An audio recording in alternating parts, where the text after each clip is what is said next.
Ok. Rebonjour tout le monde. Et tout d'abord, on va débuter par la langue française. Donc, juste des remerciements. Bon, c'était pas du tout facile d'appeler tes camarades ou bien des gens, surtout à cette période-là, que tout le monde est occupé. Donc, alhamdoulilah, on a pu avoir quelques-uns présents. Donc, les autres là, on comprend aussi leur absence. Mais bon, c'est des grands remerciements. Sans plus tarder, on a, comme on l'a si bien dit, les représentants de notre premier partenaire qui est l'AED, donc qui est ici présent depuis ce matin. Donc, et aussi, il y a le ADD qui est là aussi. Donc, mais un grand félicitations et aussi un remerciement particulier à la SONAZEP parce que je peux dire qu'ils étaient les premiers à venir ici. Donc, même les premiers à venir avant les éclaireurs qui ont organisé. Et aussi, c'est un acte. Donc, il ne faut pas oublier, dans l'ensemble, Diawara, c'est une ville, une commune qui nous concerne tous. Donc, ce qu'on fait comme ça, on ne le fait pas pour moi, on ne le fait pas pour quelqu'un d'autre, mais on le fait pour soi-même, pour la population de Diawara. Parce que ces jeunes qui apprennent ici, ce sont nos enfants, nos frères et nos soeurs, et aussi des futurs cadres de demain. Donc, les gestes qu'on fait comme ça, ce n'est pas des gestes qu'on va regretter, parce que ce sont des gestes qui vont nous marquer à vie. Parce qu'à chaque fois, quand les gens viennent ici, en tranquillité, en l'esprit tranquille, parce que l'école, la manière dont on l'a trouvée, ce n'était pas du tout sûr.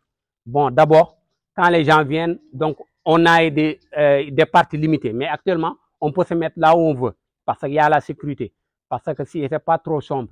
Et vraiment, on vous remercie donc, de votre présence, de votre mobilisation. Et vraiment aussi, il y a, et aussi, la mobilisation m'a trop marqué. J'ai une délégation qui a quitté jusqu'à Bakel, les éclaireurs. Donc, et on les remercie particulièrement, Chef Ougin et Chef Neymar. Et aussi la représentation aussi de l'ADD. Donc, depuis qu'ils sont venus, ils nous ont encore motivés. Parce que, comme on le dit, dans un groupe, il y a tout le temps des leaders dedans. Qu'on n'oublie pas ça, il y a des gens qui motivent. Donc, malgré tout aussi, si vous voyez que c'est trop facile aussi, le travail est visuel, le nettoyage, c'est aussi l'ADD. Si vous n'étiez pas là, j'espère qu'on allait rentrer vite. Donc ça aussi. Et l'aide aussi, il a beaucoup participé, que ça soit financièrement, donc que ça soit partout, tous les moyens ils ont apporté, que ça soit matériel, financier, donc et aussi un grand remercie. Et je vous dis, que ça soit aucune association ou bien quiconque, quand vous nous appelez, que ça soit n'importe quelle activité, nous serons présents. Parce que tout d'abord, l'scoutisme, c'est ça. Parce que l'scoutisme est un mouvement de jeunesse qui est à l'aide des adultes, qui est là pour les jeunes et par les jeunes. Mais d'abord, aussi, qui est là pour la population de Diawara. Donc, on est là seulement pour la population. Tout ce qui développe Diawara, nous, on y participe. Que ce soit ces saisies qu'organisent ADD, AED et qui autres AFC, si on nous informe, nous serons là présents, même si c'est 2 personnes. Parce que c'est notre devoir. Le premier devoir de l'éclaireur, c'est servir à tout moment. Hein? Rendre service à chaque moment. Donc, sans plus tarder, on va passer par la langue locale. Maremu, oya kuni khadi, oya nawarini. Donc, nawarinde ndo tigandenga, wa jopana nanti, au partenaire fana. Donc, kenni aide. Donc, depuis activité ni jopé do watna. Oraitini ke golle, on m'a jop yirgi. C'est notre 2e édition, comme on peut le dire. Yerum khadi ora an deber dome.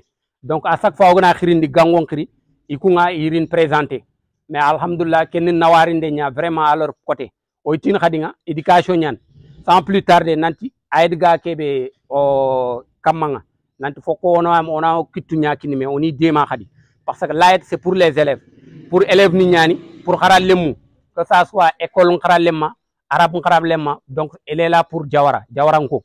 Donc, actuellement, au cours de vacances ni nyani mais. Donc, vraiment, maximum, ibane su khokone ngamma wala matière be ngama fam Allah irin présenté. Parce que cours de vacances ni ko ma déber pour banamban o déber Diawaranko ntuada. Donc là aussi, la soura irin présenté. Donc o gatché mahawri. Donc en ce ogna girkenga o ADD tigano o maman parce que yigri donc il motivation kini ido dema parce que di mayogo fete asu fete ngara donc parce que jamangam gobo nokku yoni taxuna mais girita it engagement kino khadi. Donc o yaxana warin ken kama khagri kham tax.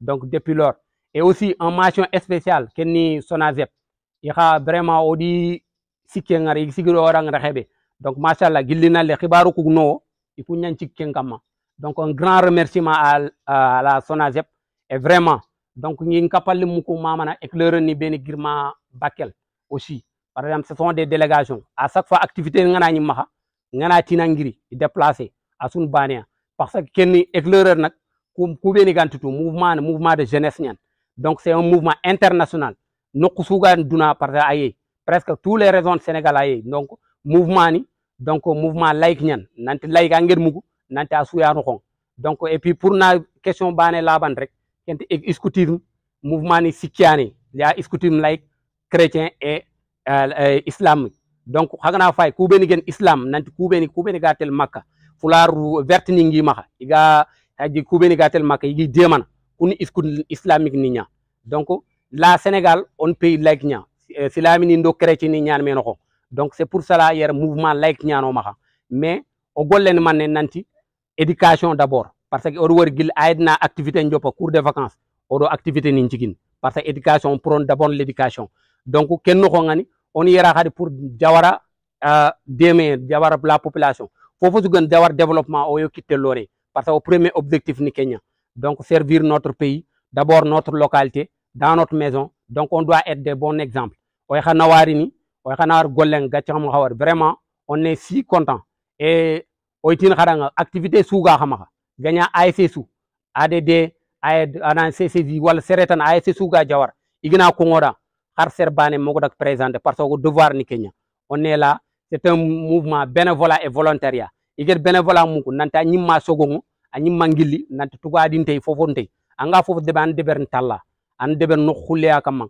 donc bénévolat aussi serentam prochaine anganari anga kebe den parce que sur wori bane su xaxa be ni sugriere ke ñaan xarit bane sugriere ando no khulla khu ñakoy donc parce que o jamaake ke bane fe ha yogul kubeni gamri o di fam ha juni ñaan o ga période be vraiment on vous remercie et un grand merci aussi à tout le monde à la population de Diawara et aussi à aussi comment dire donc je vais commencer par le chef de village le monsieur le maire les autorités donc peut-être xibaru ko mu xane o ma affaire kem jo dango kem jo dangini mais quand même prochainement inchallah rabbi rañan xadi on xempeniere fofu su gagen Diawara développement nya o participer nano ko merci et merci aussi à Soninkara TV parce que wori activité ni nga do batte à chaque fois inti tampini donc xari o jirindi ni xenkon donc à chaque fois programme ni ñani maxa mais irin présenter alhamdulillah o yitini danga alaganna télé ki o xoron na dangin yere ana maxnya Diawar ban mais pour tout le Sénégal hein.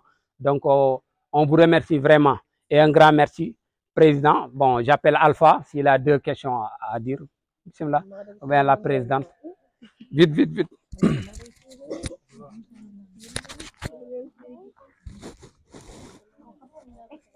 Je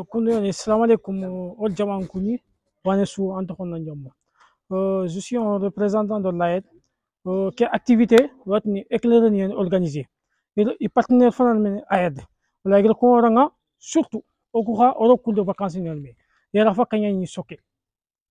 Quand dans un lumdu forêt ronino en Irini. Mais au fait ma AED aura participé cette algue. Voilà, alhamdulillah, au Dourta, au la Magala Bene, ADD et participer, on y hatiga, on y hamama. Alors, Sonadet. Félicitations. Il finit sous Kanye d'Apé. Machin l'activité qui a Goumou, école qu'elle avait. On a l'air à peine de venir. C'est un étudiant, ou c'est un nouveau bassilien, dans le cours de vacances in Berni, au niveau de Abouaka Sidi Saro, Diawaran. Manque de profondeur. Voilà, on dit que élève nous coulina, Charles nous libérant. Mais on a étudiant in Kita, alors nouveau bassilien, au Khadjun Dengia, il a dit au déma, cours de vacances in Réussir mauvais. Merci. Salam. Okay. Bon, sans plus tarder, on appelle un membre de la SONAGED. Banela Li, vite fait. SONAGED, vite fait. Allez. Banela Li représenté. Hein? Bon, ADD. Hein? Donc, un grand merci à tout le monde. Hein? Vraiment, Khanawarini. Oui, Allah Gano Tordome. Non, na kofoke Djidi, machallah. Et vraiment merci. Et merci aussi à la Soninkara TV. Et Vraiment, que vous puissiez rentrer en paix, c'est vous, et reposez bien. Hein. Ok, merci.